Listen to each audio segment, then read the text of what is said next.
The blood law had been carved into the stone of edicts 700 years before Evangeline Rosenfeld was born, and the entire vampire court believed it could not be unmade. They were wrong. She knew they were wrong the moment she pressed her palm flat against the cold obsidian surface of the stone and felt the ancient script shift beneath her fingertips like water finding a new channel.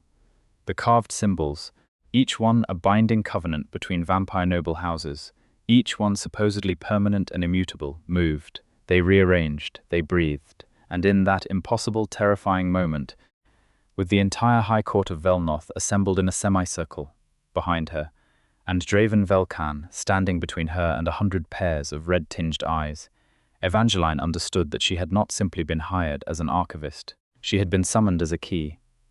She touched the stone, hissed a voice from the assembled court. Lord Calix Mordravian, ancient and serpentine in his silver ceremonial robes, took one step forward. A human touched the stone of edicts. That alone is cause for her execution.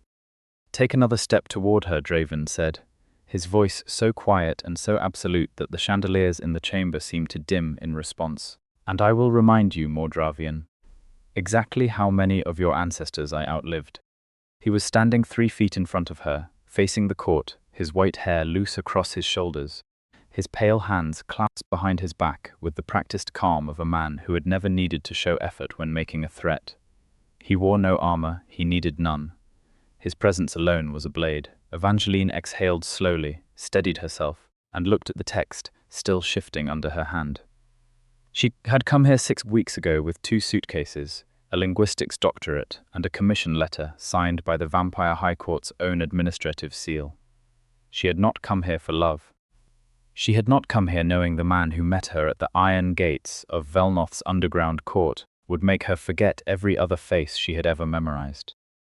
But she had found both, and now both were the reason she was alive in this room, and the reason every immortal in it wanted her dead. She forced herself back to the beginning. 6 weeks ago, the call had come through Professor Elara Voss at the university, which itself should have been her first indication that something extraordinary was happening. Elara had been quietly consulting with what she called private collectors for 15 years, and everyone in the department knew it was a euphemism. When Elara handed Evangeline the folder and said, "They need someone who can read pre-Reformation blood script and Old Velnothian dialect simultaneously," Evangeline had already known it was not a private collector. The folder was sealed with wax and a sigil she recognized from her third-year thesis on suppressed vampire historical documentation. She had taken the commission anyway. She had needed to. The university's archival wing was being defunded. Her research into vampire-era legal texts was considered academically fringe, and the honest truth, the one she admitted to herself on the train ride to the city's East Quarter and down through the hidden entrance beneath the Halverson Hotel, was that she had spent her entire academic life trying to get as close to this world as humanly possible. She had studied vampire law because she believed it mattered. Because somewhere in those ancient binding texts were the origins of half the world's modern legal frameworks, stripped of attribution, scrubbed of their supernatural context, and presented as human invention. She had published papers on it that no one took seriously. And now the vampire court itself had sent for her. The man who met her at the gate was not what she expected. She had expected old. She had expected cold in the way that dead things are cold, distant, disinterested. Instead, Draven Velkan was standing at the iron gate in a charcoal coat with his arms crossed, his silver eyes catching the low light of the underground entrance corridor, and he was watching her with an expression she'd not immediately read, which was unusual because Evangeline was very good at reading people. He was tall and broad-shouldered in a way that suggested not gymnasium effort, but centuries of actual use. His white hair was pulled back, his skin the pale porcelain that old vampires carried, his features carved into something between a Renaissance portrait and a storm warning. He did not smile when she approached. He did not extend a hand. He simply looked at her for a long moment and said, "You are smaller than I expected for someone whose paper on the Velka blood accords dismantled 3 centuries of conventional interpretation." "You read it," she said, and was embarrassed immediately at how much pleasure those 3 words gave her. "I was there when the accords were signed," he said. You were correct in your interpretation. Come inside.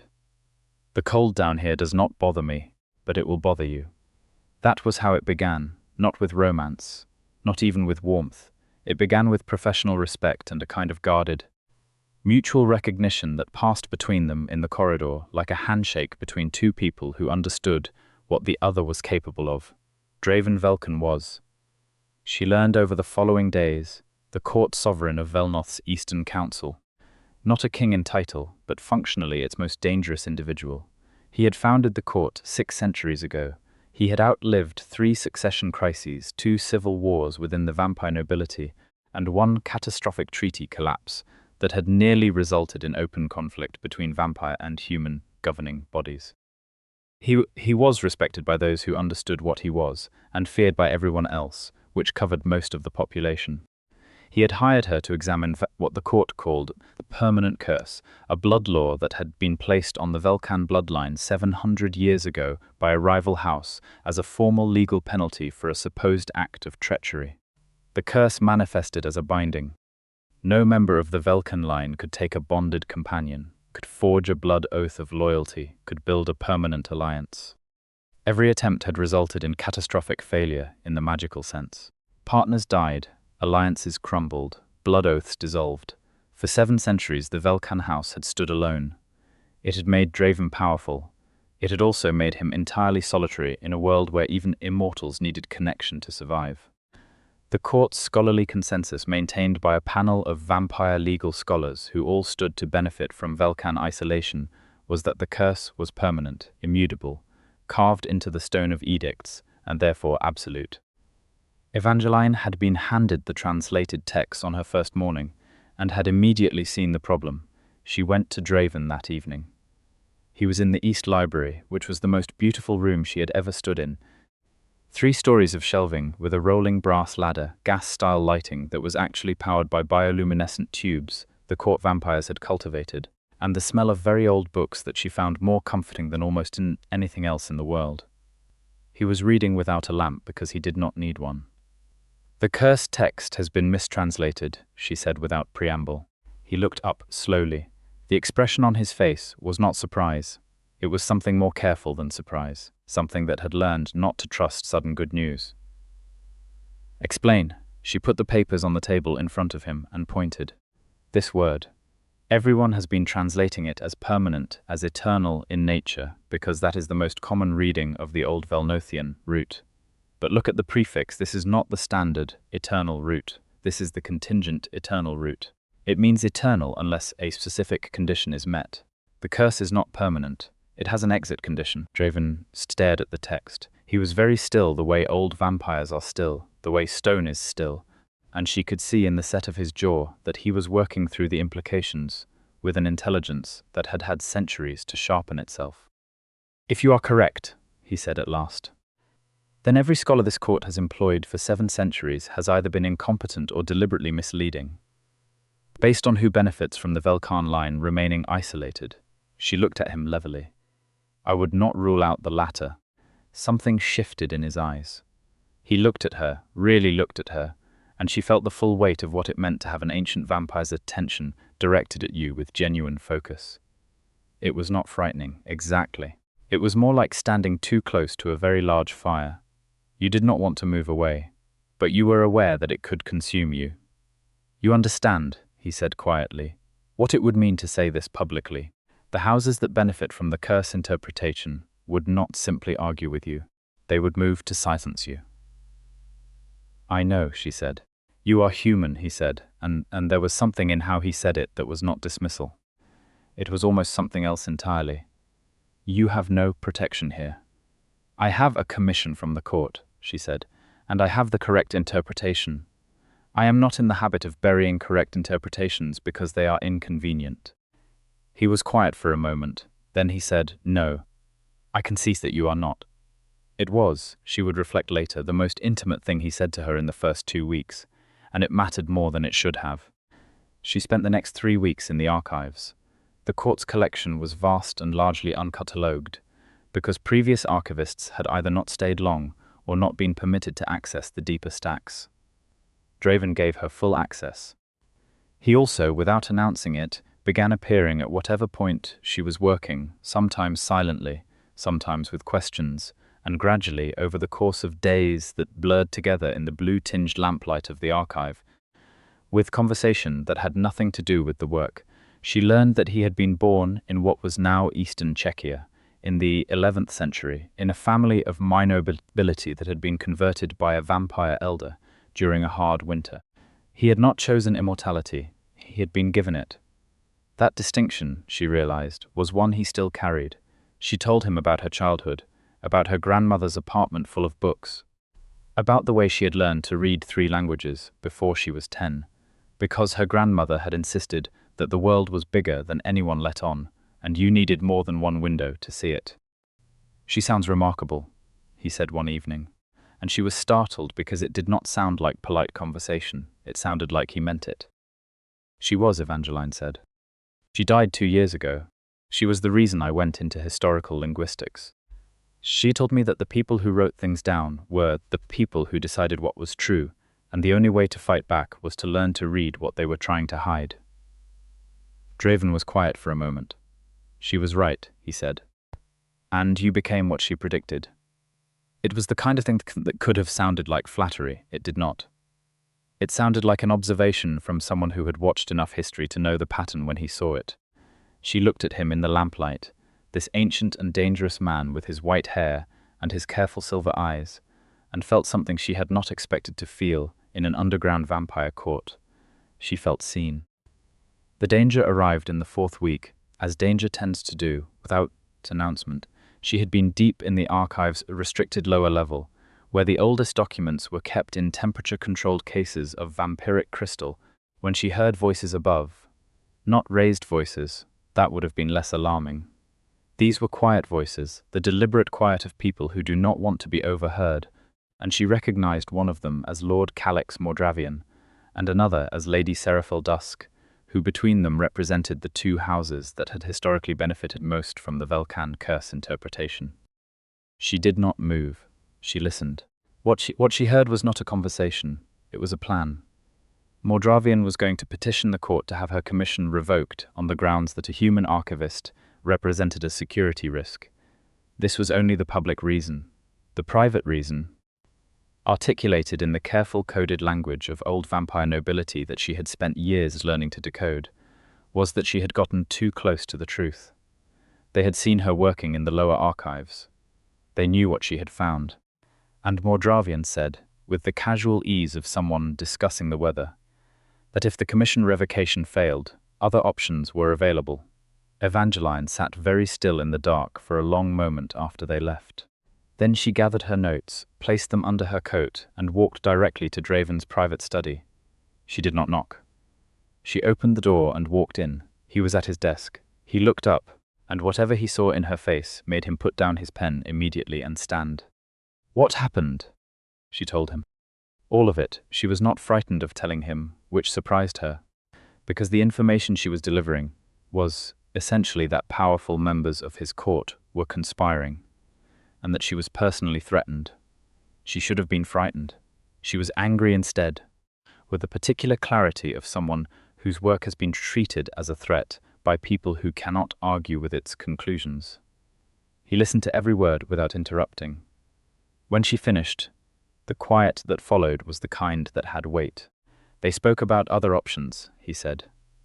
Yes, he moved from behind the desk, not toward her, but toward the window, and she watched him stand with his hands behind his back and his jaw set in a way she had come to recognize as controlled fury rather than calm. He was not calm. He was containing something. "I should have anticipated this sooner," he said, and there was something in his voice that she had not heard before.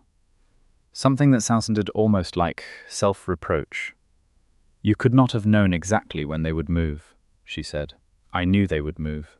He turned to face her. "I hired a human archivist for this investigation precisely because the court's vampire scholars have spent centuries producing the interpretation Mordravian's house needs. I knew bringing you in would disturb them. I should have protected you better from the beginning." She looked at him steadily. "You did not put me in danger. They did." "You are in danger while you are here," he said. "And you are here because I asked you to come." The weight of that statement hung between them. She understood what he was saying. He felt responsible, not in the distant administrative way of a superior who feels bad about a bad outcome. In the way of someone who has personally invested in another person's safety and is furious at himself for any gap in that protection. "Then help me finish what I came here to do," she said. "I know what the exit condition is. I need access to the Stone of Edicts to confirm it, and then I need to argue it in front of the full court before Mordravian succeeds in having me removed." He looked at her for a long moment. "You understand that presenting this publicly is not simply an academic argument. If you are right, and the court accepts it, you will have dismantled a blood law that 7 powerful houses have built their political position around for 7 centuries. The retaliation will be significant." "I understand," she said. "And you still want to proceed," he said. Not a question, he already knew. "Do you?" she asked. The silence this time was different. Warmer and more complicated, and less like the silence of a dangerous sovereign making a calculation, and more like the silence of someone who has been alone for a very long time and is looking at something he didn't not think he would see again. "Yes," he said. "I do." She was given access to the Stone of Edicts in the Great Hall the following morning. Draven accompanied her, and he did not stay at a respectful professional distance. He stayed at her shoulder, close enough that she could feel the specific coolness that old vampires carried, not unpleasant, like standing near a stone wall in summer, and she found it steadying rather than alarming, which told her something about how thoroughly she had recalibrated to his presence. The stone was massive, black, and covered in layered script that represented 7 centuries of blood laws, covenants, punishments, and formal bindings. She found the curse text in the 3rd section exactly where her research had placed it. She read it again, and then she pressed her palm against it to feel the texture of the original carving, which archival practice sometimes required when determining whether later additions had been made over original script. That was when the stone moved. The symbols beneath her hand shifted like liquid, and she understood with a kind of full-body certainty that she was not simply reading the law. She was interacting with it. The stone recognized something in her, some quality or pattern she could not immediately name, and it was responding. "Draven," she said. He was already at her side, already between her and the court that had assembled to observe, his hand braced on the stone's edge beside hers, his voice lowering into the quiet, absolute command she had heard him use only when he was completely serious. "Do not stop what you are doing." "I am not stopping it," she said. "I am figuring out what it is." The text was rearranging itself into something she could now read completely, the full condition of the curse unobscured, the exit condition laid out in language that was plain and clear and devastating in its simplicity. The curse would hold permanently unless a willing and knowing human, not bound by vampire obligation, not under compulsion or oath, chose freely to challenge the law's original foundation and testify to its intended meaning before the assembled court. A human archivist, freely choosing, with full knowledge. That was the exit condition. That was why they had sent for her. Not simply because she could read the script, because she was the one who could break the curse by doing exactly what she was doing. The court of 700 years ago had known this moment was possible. Someone had embedded the escape into the law itself, and now Mordravian was stepping forward with his voice, silk, smooth, and dangerous, and Draven was standing between her and the entire assembled court with the stillness of something that has decided to become a wall. And this was the moment she was standing in, pressing her palm to shifting stone with the full weight of 7 centuries pressing back. She touched the stone, Mordravian said. A human touched the Stone of Edicts. That alone is cause for her execution. Take another step toward her, Draven said, and I will remind you, Mordravian, exactly how many of your ancestors I outlived. Dravian stopped. His red-tinged eyes flicked to Draven, then to the stone, then to Evangeline's hand still pressed against the surface, where the script was still moving. The assembled court was completely silent. Even those who supported Mordravian's faction seemed held by the sheer wrongness or rightness of what they were seeing. The stone was not supposed to move. The stone had never moved. Everyone in this room had been taught the stone was immutable. "Let her speak," said a voice from the far end of the court. "Lady Thessaly Vaughan." The eldest member of the neutral council, thin and silver-white and watching with the interest of someone who has been waiting 700 years for something interesting to happen. The stone is responding to her. That has not occurred since the original placement. Whatever she is not simply a hired reader. Let her speak. Mordravian's jaw tightened. He looked at Draven Velkan. You have brought a human into this court and weaponized her against established blood law.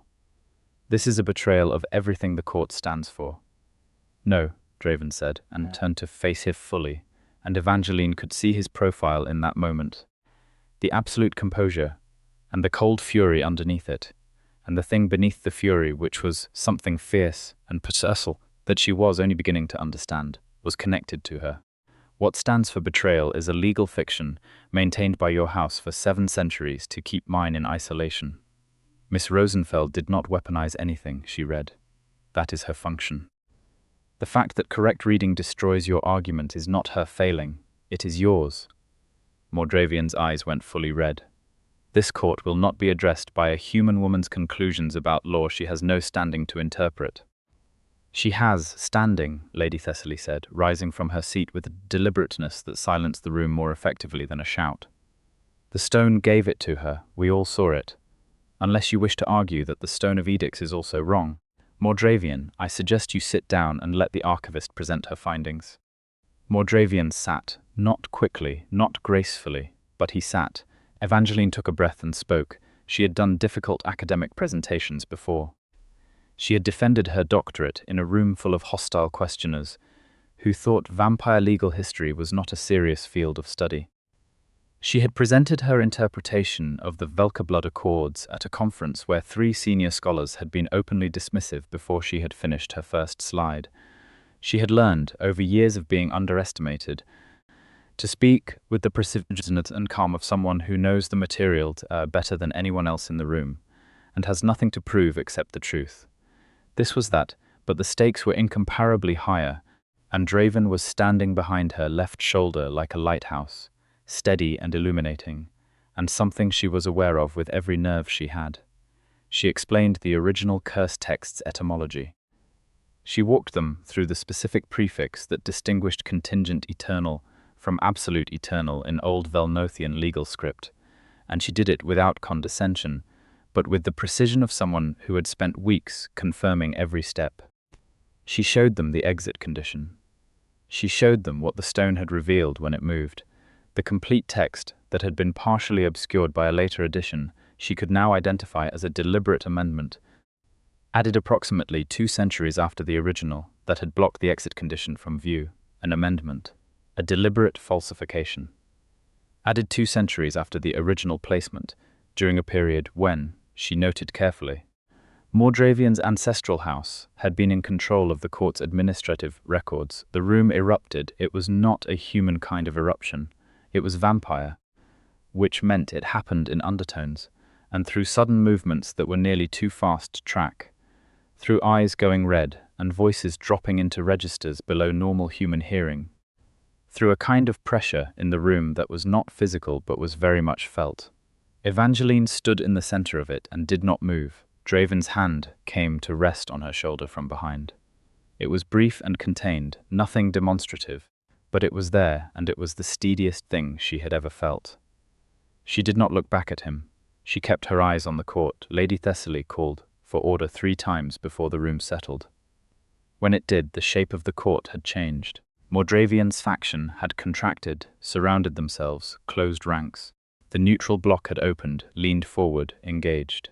A third faction that had been quiet throughout moved visibly toward the center. The amendment, Lady Thessaly said carefully, would need to be verified independently. I have the original archive indices, Evangeline said. She had prepared for this. She took the documents from under her arm and handed them to the court's administrative clerk. Cross-referenced with the stone's original placement records.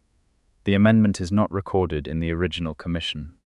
It appears in a secondary administrative entry that I have dated, using the same methods I applied to the main texts to approximately the 1250s, 240 years after the original placement. Thessaly looked at the documents. She looked at Mordravian. She looked at the stone, which was still very faintly luminescent where Evangeline had touched it. "If this is correct," Thessaly said, "the Velkan curse was never permanent. It has been maintained by a falsification, and the exit condition has been met tonight." She looked at Evangeline directly. "You are the willing and knowing human the original law specified. You read the law freely. You testified to its intended meaning. Under the original terms, the condition is fulfilled." "This is absurd," Mordravian said, and his voice was very tight now, contained in a way that suggested he was working against instinct. "You cannot allow a human woman to walk in here and dissolve a blood law that has stood for 7 centuries. "She did not dissolve it," Thessaly said. "She read it correctly. The law dissolved itself when its own terms were met. That is the nature of conditional law, Mordravian, and you would know that if your house has not spent 2 centuries hiding the condition." Mordravian stood. "I will not accept this verdict." "You do not," Draven said, very quietly from behind Evangeline.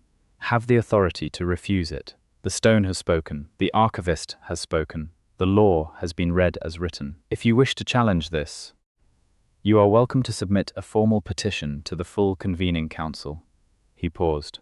"I look forward to that proceeding. I have 700 years of evidence that your house has operated in bad faith, and I have had considerable time to organize it."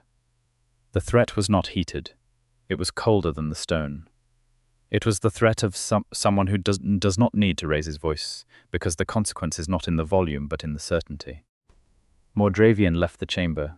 Several of his allies followed. Several did not. Thessaly called the remaining court to formal acknowledgement, which in vampire procedure required each member to speak their recognition of the ruling. It took time. It was formal and ritual and very old, and Evangeline stood through all of it, with Draven at her back, still and steady, until the last member had spoken, and Thessaly declared the blood law of the Velkan curse formally dissolved under its own conditional terms. When it was over and the court had dispersed, when the great hall had emptied into the corridors, and only the 2 of them remained beside the stone of edicts, Draven turned to face her. She had expected relief. She had felt it herself, a bone-deep release of the tension she had carried for 6 weeks. But what she saw on his face was not simply relief. It was something more complicated and more exposed, and she had not seen him look exposed before. "You knew," he said. "When you stood up there, you knew Mordravian might move against you regardless of the court's decision." "I knew it was possible," she said. "Yes, and you proceeded anyway." "I had the correct interpretation," she said, "and you were there." He was quiet for a moment. "You should not have needed me to be there." "I did not need you to be there," she said carefully.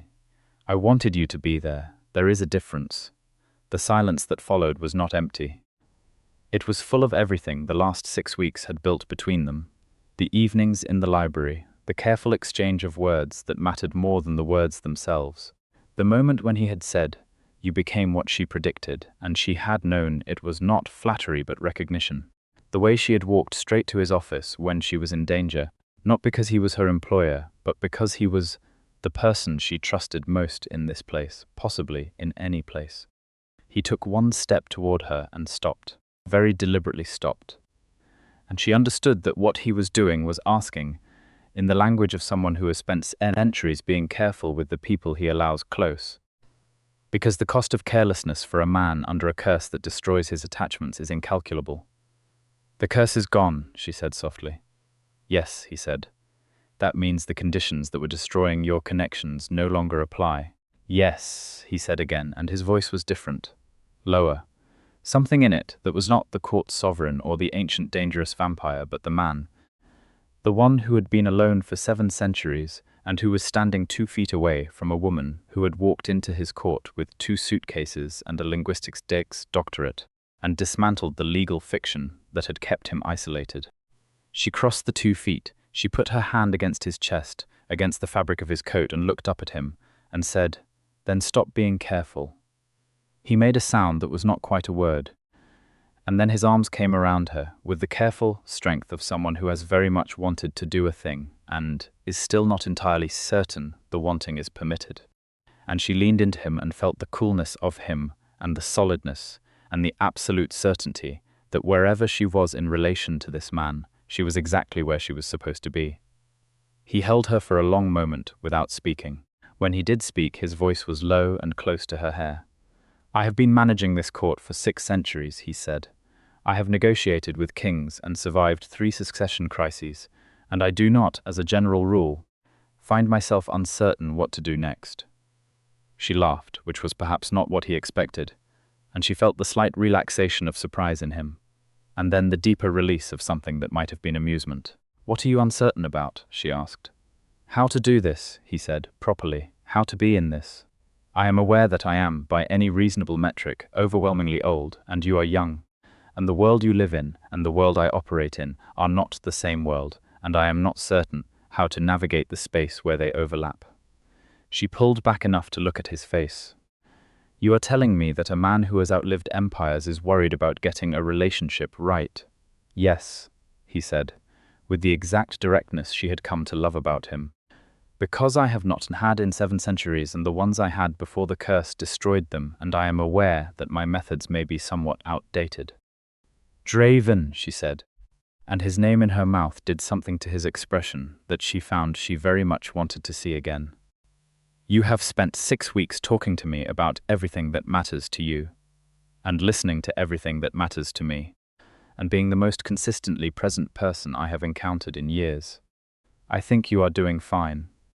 He looked at her for a moment, then he lifted his hand and very slowly, very deliberately, tucked a piece of her dark hair back from her face, and the gentleness of it from a man who was in every other context the most formidable person in the room was enough to make her chest ache. "Stay," he said, not a command, not a plea. Somewhere between the two, in the register of something offered by someone who has learned not to take acceptance for granted. "My university contract ends in 3 weeks," she said. "I know, and then I would need a reason to stay." "I am aware," he said. "I am hoping to be sufficient reason." She smiled at him, which she could see, by the way his expression changed, was something he found difficult to look at and could not look away from. "Then I think you had better take me to dinner," she said, "and we can negotiate the terms." He laughed. It was the first time she had heard him laugh without qualification, without the careful management of it, and it was low and genuine, and the best sound she had heard in a very long time. "There is a kitchen in the east wing," he said. "I will confess I do not use it, but I know where it is." They left the great hall together, and the stone of edicts behind them held no more curses, only history, and the faint luminescence where her hand had touched it finally quietly went dark. The weeks that followed were not without complication. They never were, when 7 centuries of political maneuvering had been disrupted in a single evening. Mordravian did submit his formal petition to the full convening council, which was his right, and which required Evangeline to present her findings in written form to a panel of 7 neutral arbiters drawn from courts outside Velnoth. Draven accompanied her to every session. He did not sit at the table beside her, because that would have constituted a conflict of interest in the court's formal proceedings. He sat behind the bar, in the observation section, and she was aware of him the entire time with the same certainty she was aware of her own heartbeat. She presented the case 3 times to 3 different panels. Each time her findings were confirmed. The etymology was correct. The amendment was a falsification. The exit condition had been met. By the 4th week, the petition was dismissed with a formal notation that Mordravian's house had engaged in deliberate falsification of a blood law record, which in vampire court terms was a serious indictment with real political consequences. It was not enough to fully satisfy the neutral bloc or guarantee her safety long term. That required a different kind of solution, and it was Draven who provided it. He called a full court assembly, formal and seated, and stood at the center dais and announced in language that left no room for interpretation that Evangeline Rosenfeld was under his personal protection. Not as a hired archivist under a commission, under his personal protection. In vampire political language, which she had studied enough to understand, this was a declaration of claimed loyalty. It was the kind of thing a sovereign made about someone they considered essential to their own house. The room was extremely quiet when he said it. Mordravian, who had retained enough political standing to be present, said from his seat, "You cannot claim protection over a human. It is not recognized in the blood laws." "It is recognized in the Foundation edicts," Draven said. which predate the blood laws and take precedence over them in matters of personal sovereignty. If you had read your own court's foundational documents, more Dravian, you would know that a court sovereign has always had the authority to extend personal protection to any individual they deem essential to their house's continued integrity. Miss Rosenfeld is essential to mine. She uncovered a falsification that undermined this court's legal foundation. She is not a threat to this court. She is arguably the reason it has any credibility left. He looked at the room with the absolute composure of someone who has made a decision they are not interested in debating. If anyone in this court wishes to contest the protection, they are welcome to do so through formal challenge. I will be present for that proceeding as well. He paused. In person. Nobody contested it. Evangeline, sitting in the observers section with her notes and her carefully neutral expression, felt something so large move through her that she had to press her hands flat on the desk to keep from showing it on her face. He had just declared her essential to his house. He had done it in the most public, formal, permanent way available to him. After 7 centuries of the curse that had destroyed every attachment he tried to build, the first attachment he declared openly was to her. After the session, in the corridor, she stopped him. "You did not have to do that." "I know," he said. "The political risk was significant." "Yes. You could have waited until the petition process concluded, given the outcome less ammunition." "I could have," he said, and met her eyes directly. "I did not want a wait." She studied him, this ancient and complicated and guarded man, who had chosen, very deliberately, not to be guarded. "Are you comfortable with what you said in there?" she asked. "All of it." "Are you?" he asked. And this was the thing about him that she had come to understand mattered more than almost anything else. He did not assume, he asked. He wanted her actual answer, not the one that was convenient. "Yes," she said, "all of it." Something in his face changed the way it had been changing gradually over the weeks they had spent together. The careful management of his expression becoming, in specific moments, just slightly less managed. He reached out and took her hand, and they stood in the corridor of an underground vampire court in the 21st century, and it was the most natural thing she had ever experienced. 2 months later, the university situation resolved itself in a way that Evangeline would have found hilarious if she had not also found it slightly mortifying. Professor Elara Voss, who had referred her to this commission in the first place, and had been monitoring the situation from a careful academic distance, published a summary of the Velnoth findings in the Journal of Supernatural Legal History, with Evangeline listed as primary researcher. The paper was 3 pages long and demolished approximately 6 decades of established interpretive consensus. It was accompanied by a formal statement from the court of Velnoth, which Draven had quietly arranged, authenticating the archival evidence. The university reversed its position on defunding the archival wing within a week.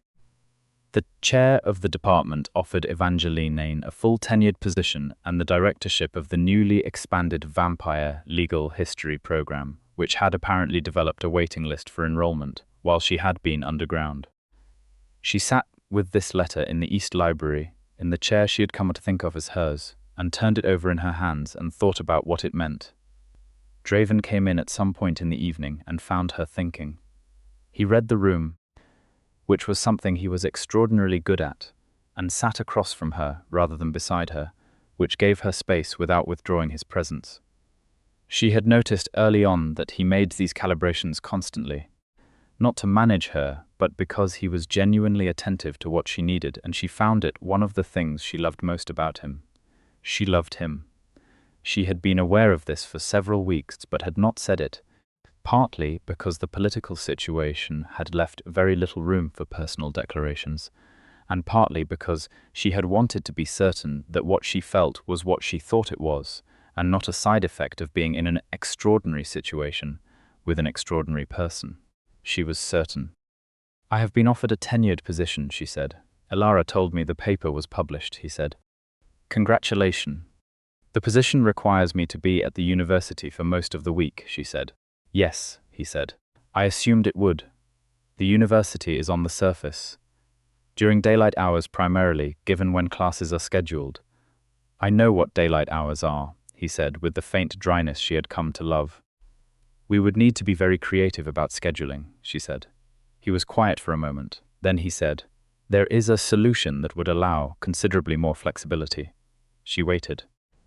"The court has long established protocols for human staff who live within the court's premises," he said carefully. "It is not uncommon historically. And the passage between the east entrance and the surface takes 11 minutes on foot. You could reach the university in 25 minutes from here. Less if I arrange transport." "You are suggesting I live here," she said. "I am suggesting," he said, "that if you wish to continue working from the archives and living in the court's east wing, I would not object. I am suggesting it as a practical consideration, and not because I have any interest in making decisions about your life on your behalf. And I understand that there are about 40 other things you might need to consider before responding." She looked at him.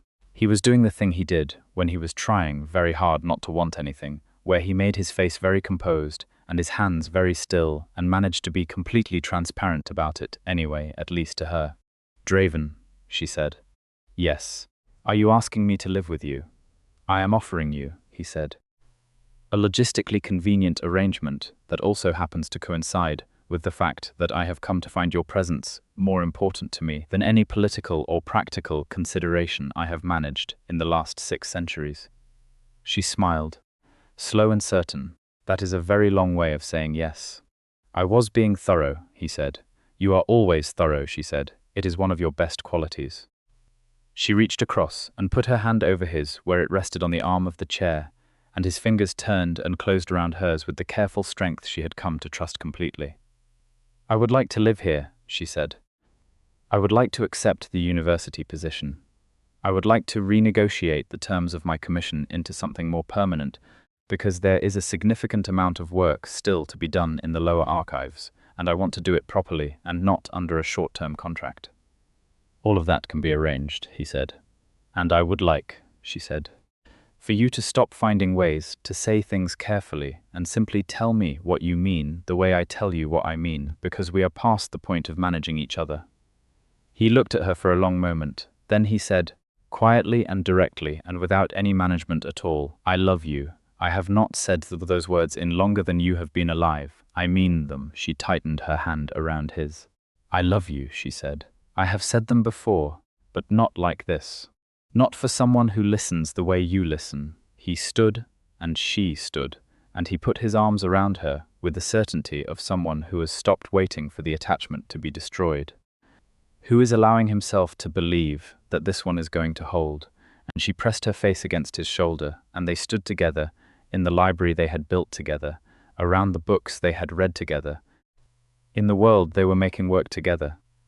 The following months had a texture to them that she had not expected and could not have predicted, which was the texture of ordinary life made extraordinary by proximity to someone ancient and extraordinary, who was learning to inhabit the ordinary alongside her. Draven learned to use the coffee maker in the East Wing kitchen, or more precisely, he learned to not touch the coffee maker and to have it running before she came downstairs, which amounted to the same thing. She learned which hours he required for court business and which hours were genuinely his, and found that the hours that were genuinely his increasingly happened to be the same hours she was reading in the library or at her desk preparing lectures. He came and went with the quietness of someone accustomed to moving through space without announcing himself. But she always knew when he was in the room, the way you know when a fire has been lit without looking directly at it. She taught her classes during the day, commuted on the schedule he had arranged, came back to the court in the evenings. Her students did not know where she lived, only that she was brilliant and terrifyingly well-sourced, and that her course on vampire legal history now had a waiting list that stretched 2 semesters. Alaravos dropped by the East Wing twice for research consultations, and each time gave Evangeline a look of such profound, knowing satisfaction that Evangeline eventually said, "You knew.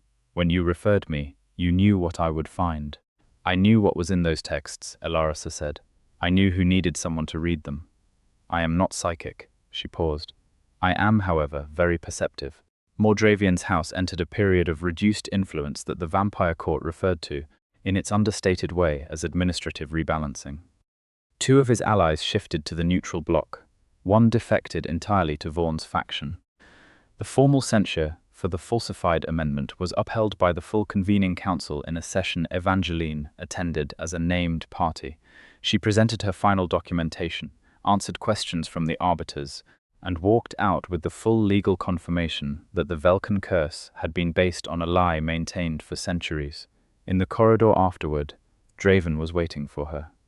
He had not attended the session, again because his personal connection to the case made it inappropriate, and she knew it had cost him something to wait, to send her in alone, to trust the process. He was standing with his hands behind his back, and his expression entirely composed, and his eyes tracking to her the moment she came through the door with the particular focus that still, after months, made her feel like the only thing in the room worth looking at. "Well," he said. "Full confirmation," she said. "The falsification is on the record. The curse dissolution is upheld.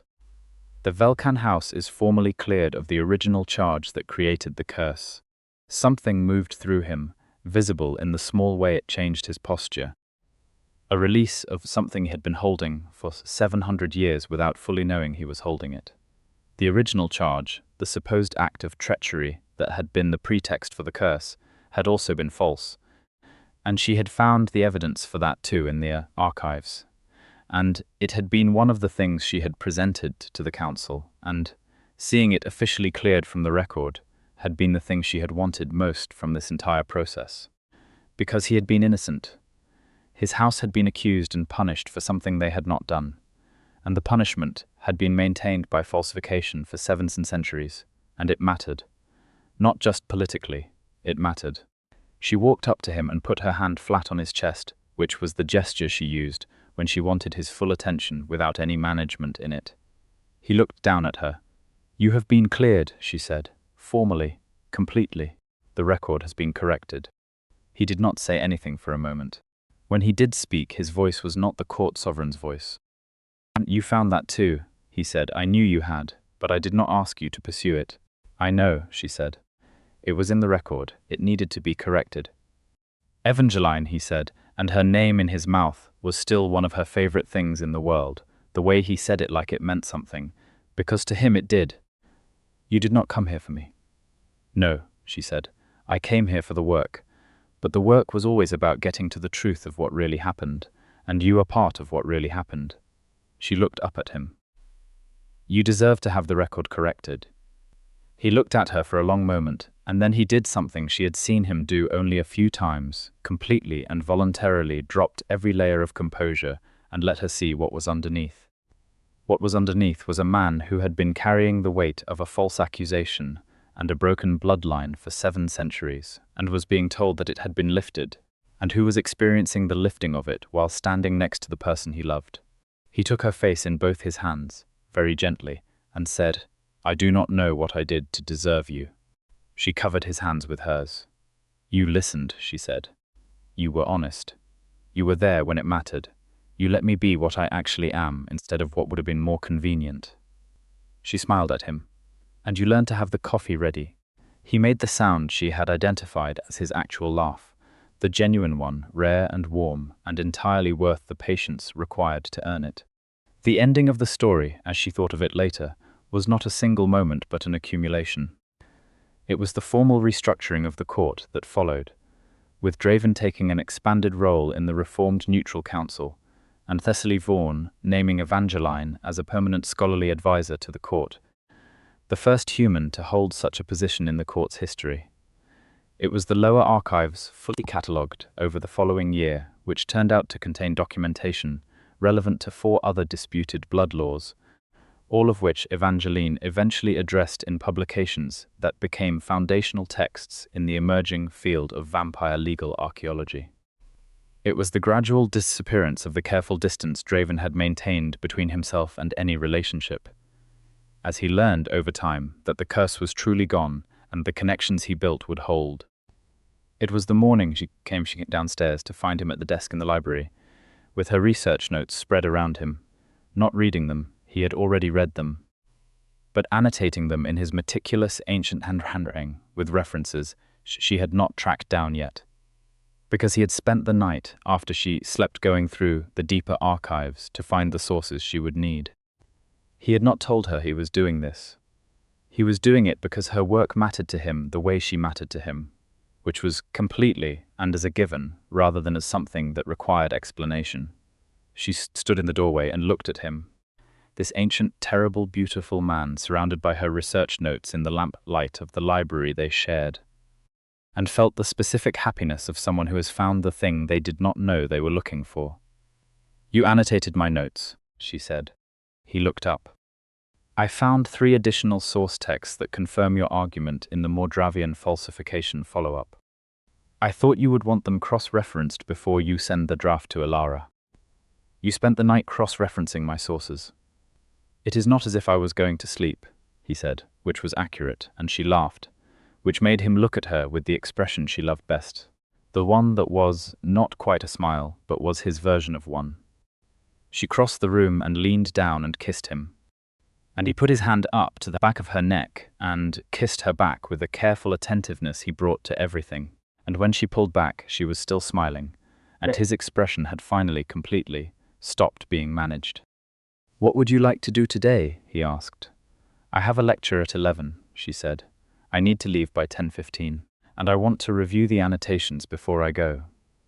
"Then sit down," he said, and moved the research notes toward her side of the desk, and she sat down beside him, and they worked together in the library until 10:15, when she put her coat on and kissed him again, and walked the 11 minutes to the surface and the 14 minutes to the university, and taught her lecture on the legal history of vampire court systems, with the particular authority of someone who had recently dismantled one of its most significant falsifications from the inside. She came back at 6. He was in the library. She dropped her bag on her chair and said, "I have a draft of the follow-up paper. I want to read it," he said. She pulled it out and handed it to him and sat down across from him. And he read with the focused thoroughness he brought to everything, occasionally making a small sound that she had learned to interpret as productive disagreement, and she drank her coffee and waited. An hour later, he put the draft down and said, "Page 7, your argument about the administrative precedent. I think there is a stronger example in the Covenant's Accords of the 13th century." "I know the Covenant's Accords," she said. "I did not find anything directly relevant." "The specific clause is in the appendix, not the main body," he said. "It is not in any published translation.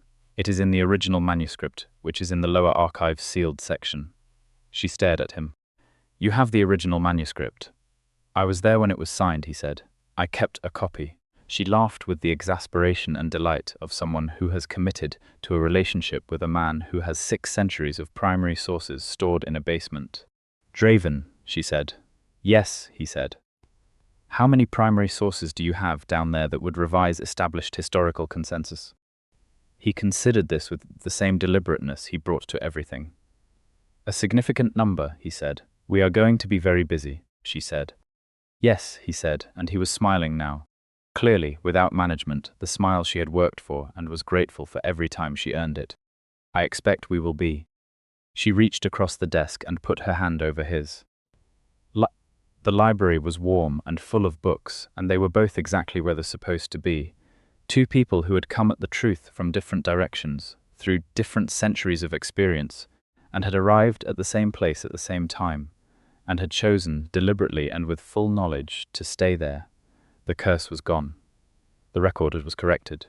The court had been reformed in the slow way courts reform, through precedent and documentation, and the patient work of people who believe the truth matters more than the convenience of maintaining a comfortable fiction.